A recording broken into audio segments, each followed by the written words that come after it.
Hello, my name is Monika Plucińska. I'm a second year student of English Philology at the University of Szczecin. Welcome to my presentation about the concepts of life and death in the culture of British and Irish Celts. It is my intention to show you how these ideas changed in pre-Christian and early Christian Celtic mythology and literature. So who are the Celts and what makes their culture so special? Most commonly, we associate cults with items and customs deriving from their culture. One can sometimes not even know that symbols, activities, or music they like are actually of Celtic origin. So we have a group of Celtic dances. We have Scottish bagpipes and the tartans, which are unique clan patterns of clothing. Each Scottish clan has its own colorful tartan pattern. Then some of us may heard about the symbol of Wales and a part of Welsh flag, the red dragon of Wales. Also, there exists Celtic cross, which is a combination of pagan and Christian symbols. Where they came from? Celts were the tribes that once lived almost across all the modern Europe. But the place of their origin and how they spread remains a mystery to us all. Therefore, scientists came up with many different theories, and three of them are the most famous ones. Firstly, there is the Enfield-Hallstatt theory. According to it, Celtic tribes came from the areas of modern Austria, southern Germany, Czech Republic, and Slovakia, and then spread all across Europe. The Celtic from the West theory tells us that it was the Iberian Peninsula, modern Spain and Portugal, British Isles and Ireland, and also Brittany that saw the first days of Celtic culture. The third one is called Celtic from the Center and is somehow in between of both preceding theories, so Enfield-Hallstatt theory and Celtic from the West theory. It points out on the territory of modern France, in the past called Gaul, as the place where Celtic culture was born. Where can we find them? We have places in the world where still live nations and local ethnic groups originating from Celtic tribes. Most of them are situated on the British Isles. Starting from the north, we have Scotland, Ireland, Isle of Man, Wales, Cornwall, and a region on French peninsula called Brittany. What languages do they speak? In these regions, some people still speak their Celtic mother tongues. Although endangered, a lot of them still exist and are used on daily basis. Some Celtic languages are lost to us forever, so I will only tell you about the ones that survived to this day.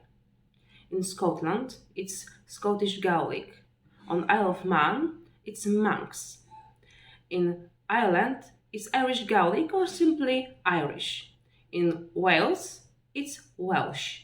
In Cornwall, it's Cornish. And in Brittany, it's Breton. All these languages form a separate group called Celtic languages, and they belong to the Indo-European languages. Who is the most famous Celt in history? There were many famous Celts in the world's history, and some of them live to this day. Most of us know Sir Anthony Hopkins, a Welsh actor. We may also remember the author of famous drama Waiting for Godot, which gave him a Nobel Prize in literature. And it's Samuel Beckett. And last but not least, there is Boudica, an Iceni queen from the times when Roman Empire ruled over the British Celtic tribes. She was not only a queen of one of them, but most importantly, she led the revolt against the empire and almost won.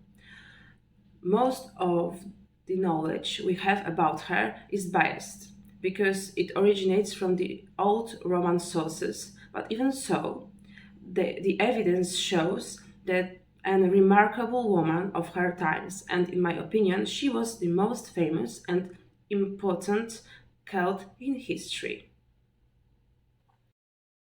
Now we move into the part dedicated to Celtic culture, its fundaments, significant and unique features to make ground for the more detailed knowledge about particular concepts and ideas invented by Celts.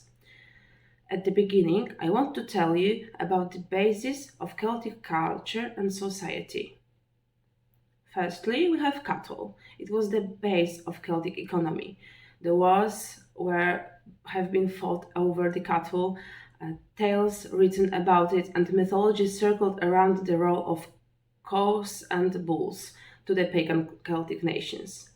Cattle was also the main factor of wealth, as the land was in feudal Europe. Secondly, we have bards.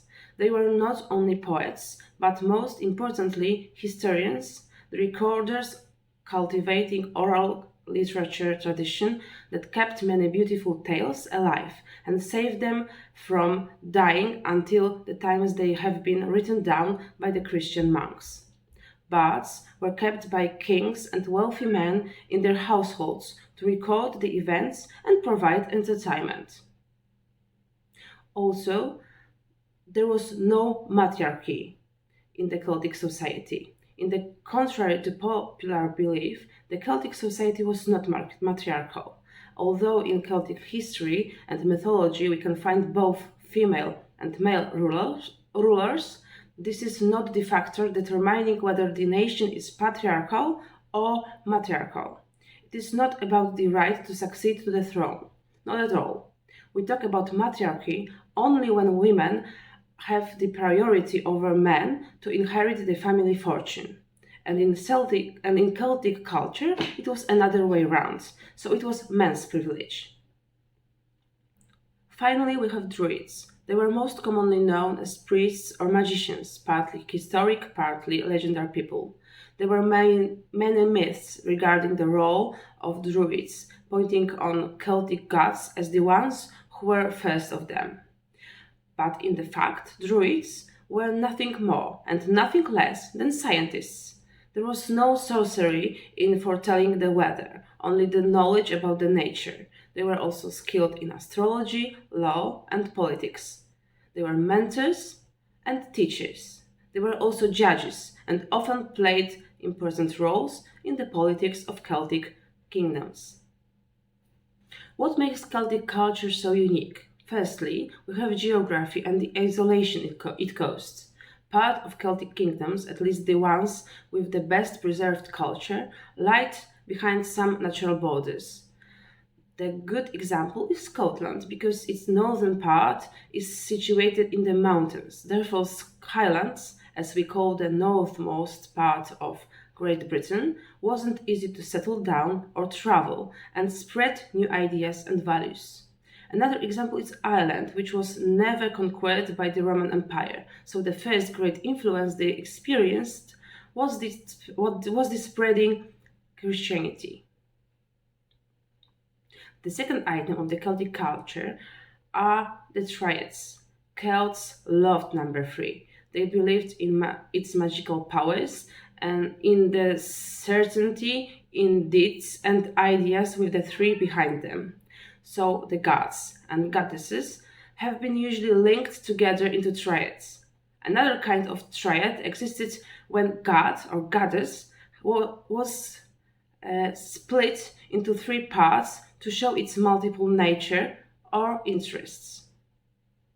Celts were a head-hunting society. As weird and obscure it may seem to nowadays people, it was completely normal for Celtic warriors. They had the tendency to collect the skulls and to make a show of the heads of the most hated enemies by taking them from the battlefield or fight, dangling from their horses.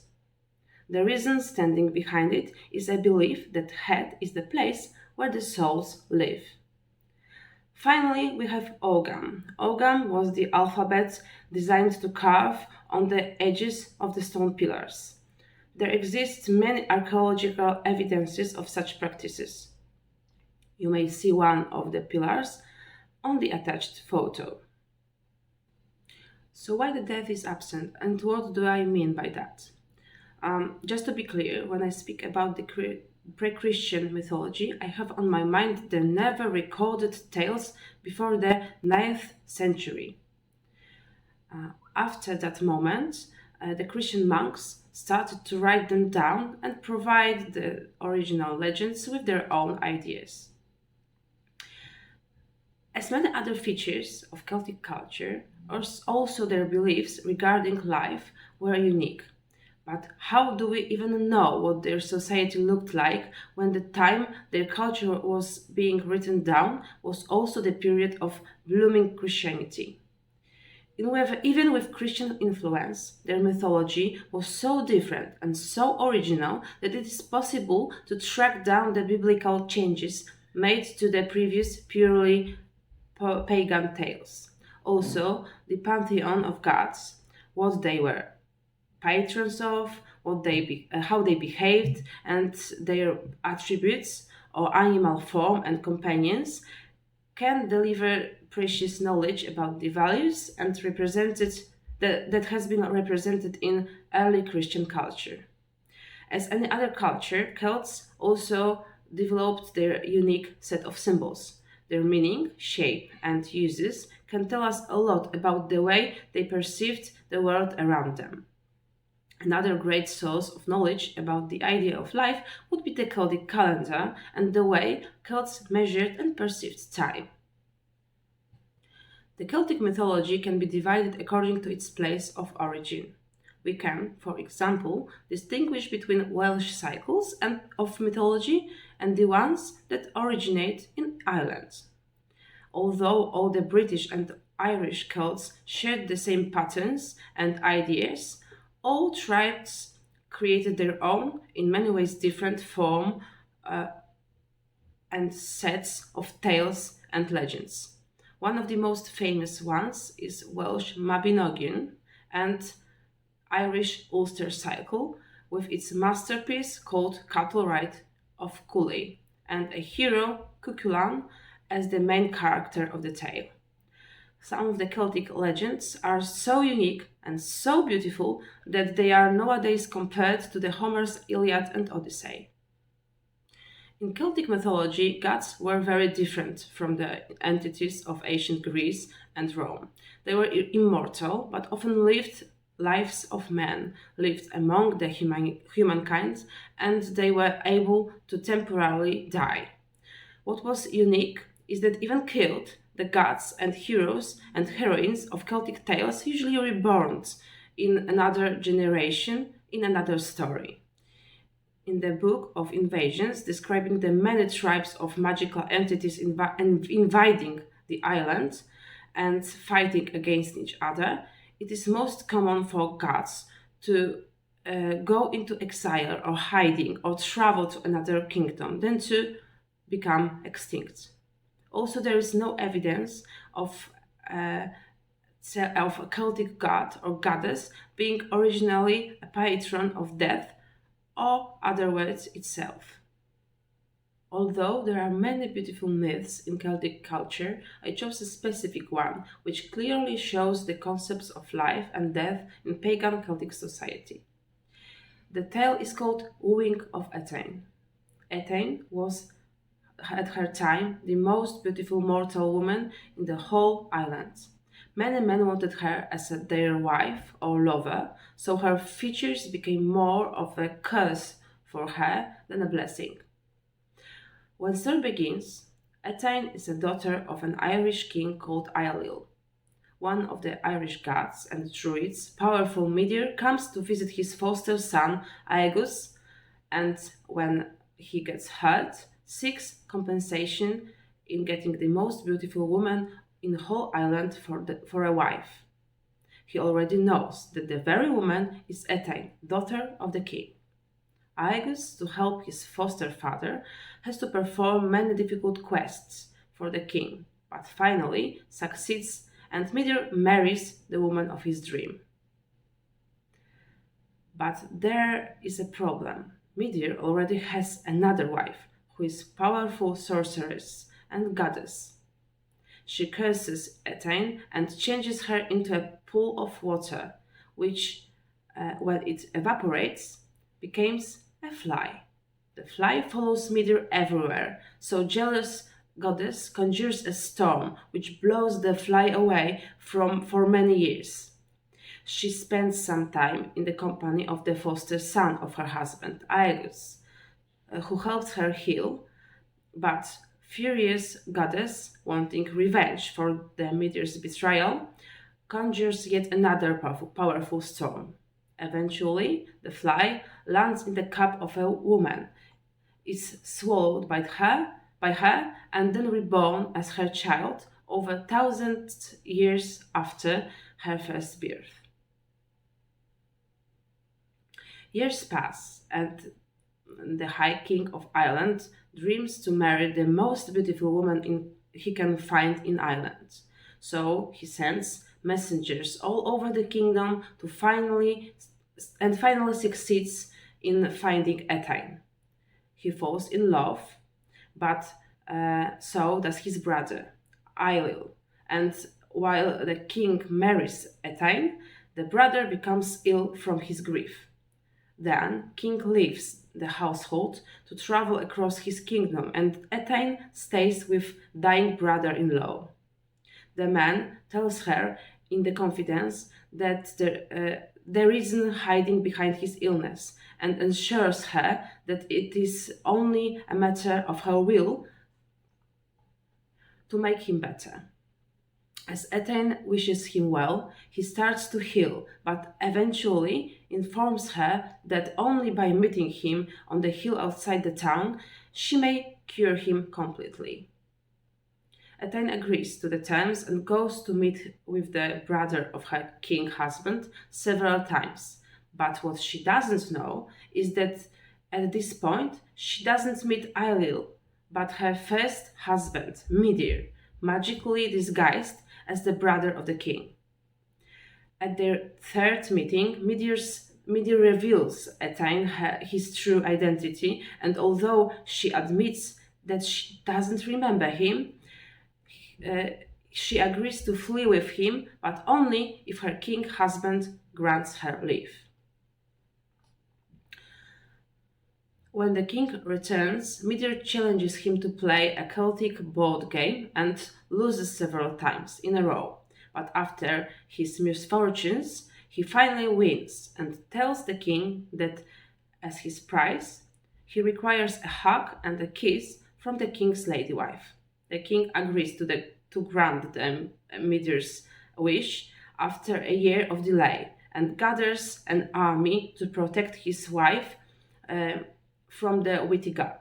Despite the ambush, Midir comes for his prize, and when Etain hugs him, he changes her and himself into swans, and they fly away together. As Midir is a part of a tribe of gods living in the mythical hills called Celts, the king of Ireland orders his men to dig up every sacred hill in the whole country until he gets his wife back. Eventually, they find the right seat, and when they start to destroy it, Midir agrees to give Etain back to her rightful husband. As the two men meet to complete the deal, Midir performs another magical trick, and he shows the king 50 identical women to choose from. All of them look exactly like Etain, but the king finally makes his choice. The time passes, and Midir wants his revenge to be complete, so he reveals that in fact king had chosen his own daughter. For when Midir fled away with Etain, she was already pregnant with the king's child. The High King of Ireland wants to compromise and endanger his daughter out of deep shame caused by their incestuous union, but she is found and fostered by a simple herdsman family to become a wife of yet another powerful man. What is important in the myth is that the Etain never fully dies. She is changed into a pool, but she rebirths as a fly, and then when she is swallowed as a child of a woman. Also, when she becomes pregnant, the daughter she gives birth to is an identical copy of herself. So in the whole tale, we can see a depiction of Celtic concept of life.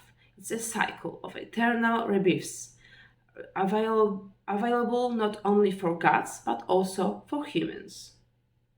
As I've already pointed out, Celts used the number 3 as a symbolic device and tended to link gods and goddesses together to make triads. One of them, and actually the first existing one, was the triad of land goddesses. Fodla, Banba, and Eru, in the earliest known version of Book of Invasions, were, along with their husbands, first entities that ever touched the ground of Ireland. They became the patrons of it, and one of them, Eru, gave the Gaelic name for the country of Ireland. Morrigan, Beyu, and Maha, all together with Neman, sometimes succeeding one of the first 3 in their place, was the second powerful triad. The Morrigna were the patrons of war, battlefield, fury, but in mythology they are also linked with fertility and sexual powers. Goddess Danu, or Anu, is a typical mother figure, a caring and protective goddess of origin older and more primal than the Celtic culture itself. From Danu originates the whole tribe of gods called the people of the goddess Danu. The last triad I want to tell you about, the one that is an example of the goddess being split to form the triad, is the triad of 3 Bridgets. They were the patrons of poetry, smiths, and healers. After I presented some goddesses to you, now it's the time for gods. So firstly, we have MacCuil.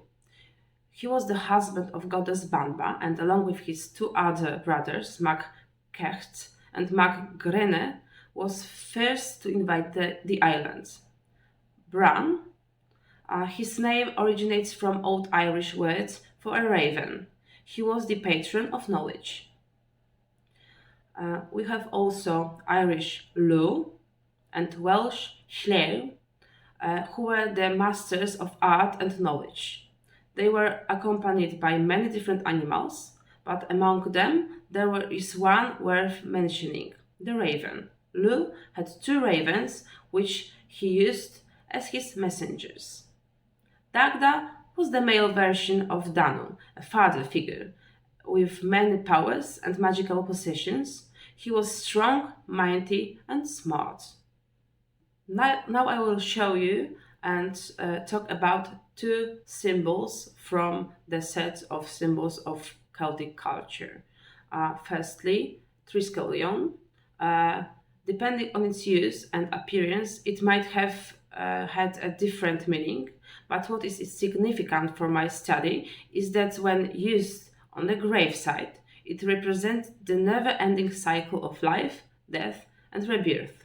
Then we have Trinketra, and it is another symbol of many sets of 3 complementary concepts and ideas showing integrity and eternity.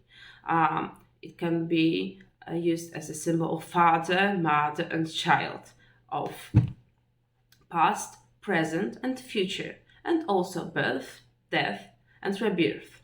Also, its shape, without any beginning or end, may symbolize the infinity. The Celtic concept of time is also very unique. Their calendars were lunar or lunisolar, depending on the period and region. Their day began at the evening, not at morning. So, in the contrary to Christian culture, their day started when the sun sets and the moon rises. The same pattern was applied to the year. It began with the end of harvesting season at the day of November, a festival called Samhain. At the same time, for Celts, the winter began. Other 3 important festivals, apart from Samhain, which were associated with the agriculture, were Imulk in February, Bealtaine in May, and Lunacer in August. being based on the cycles of the moon and sun, on the everlasting cycle of growth, death, and annual rebirth of nature. Celtic calendar represents time as not a straight line going from the past to the future, but the never-ending wheel of life, death, and rebirth. Now we can see that although in pagan Celtic culture gods and human characters may have died, their death was never permanent, was not the end of the existence because of the third dimension of rebirth. So for Celts, death was never a real one, never the terrifying concept we are familiar with from our culture. So what the Christianization changed? In the 5th century, the Irish became almost fully Christianized Celtic nation, one of the last of them. So up to this point, their own pagan culture bloomed, and even after the missionaries came, the changes made in their native legends and mythology were not significant. But what the Christianization brought were the Christian values, the mixing of pagan and Christian beliefs to adjust the faith into the new, already developed culture.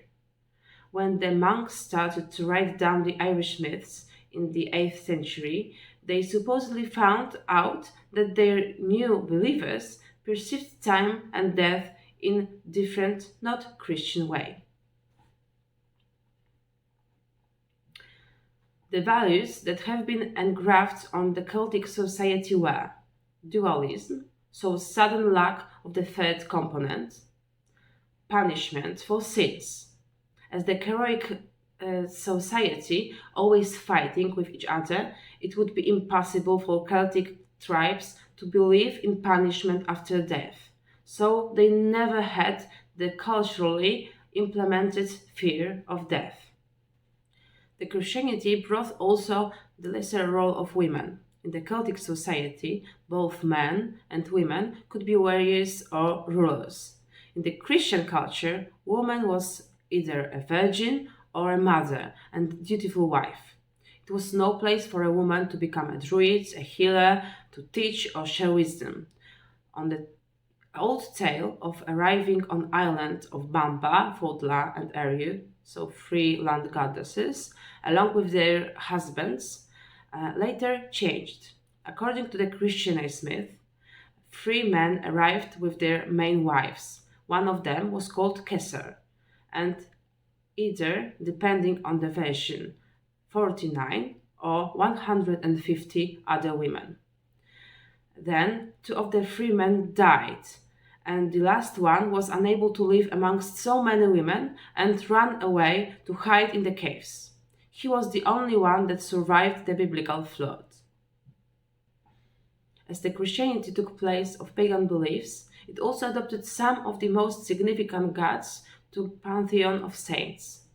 Bridget can be such an example. As her pagan predecessor, Saint Bridget was the patron of poets, smiths, and many more, saving her healer's abilities in the form of patronage to midwives. Also, in the tale of the first people invading the island, Kesser took the place on Bamba as the first woman of Ireland.